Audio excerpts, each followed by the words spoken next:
অনেকে আমাদের live programme phone প্রোগ্রামে বলেন যে ডক্টর সেন আপনি তো মোটামুটি সব কিছু বারণ করছেন, খাবোটা কি? দেখুন, আমাদের সকালবেলাতে যদি আমরা আমাদের বাঙালিদের বাজারে যাই, এই মাথা থেকে ও মাথা প্রচুর শাকসবজি, গ্রিন ভেজিটেবলস, লিফি ভেজিটেবলস ভর্তি। সুতরাং তার থেকে 2-4টে বাদ যায়, এত চাপ নেবেন না। এটা ছাড়াও অনেক খাবার আছে, প্রচুর খাবার আছে, যেটা আপনার শরীরের পক্ষে বিষ। অ্যাজ এ ডক্টর আমরা সেটা আপনাকে বারণ করি খেতে, কিন্তু যেটা আপনার জন্য অমৃত সম সেটা কখনোই আপনাকে বারণ করি না। খুব যে জায়গাটার উপর আলোকপাত করি বা যেটাকে হাইলাইটস করি, রক্তে ক্রিয়েটিনিনটাকে যেন নর্মাল রেঞ্জে থাকে। ক্রিয়েটিনিন যেন হুট করে, যেটাকে বলে ক্লিপিং ক্রিয়েটিনিন, অর্থাৎ হুট করে যেন ক্রিয়েটিনিন বাড়তে না পারে। এবং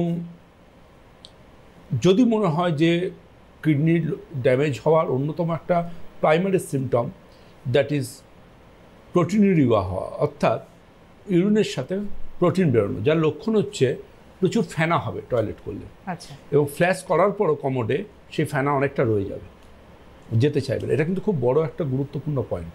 এবং এই পয়েন্টটা যদি কারোর ক্ষেত্রে এসে থাকে, আমি বারবার বলি কিন্তু সেক্ষেত্রে এসিআর করতে হয়, স্পট ইউরিনের এসিআর। এসিআর কি? এসিআর হচ্ছে খুব কমন ভাষায় বলতে গেলে অ্যালবুমিন ক্রিয়েটিনিন রেশিও, এসিআর।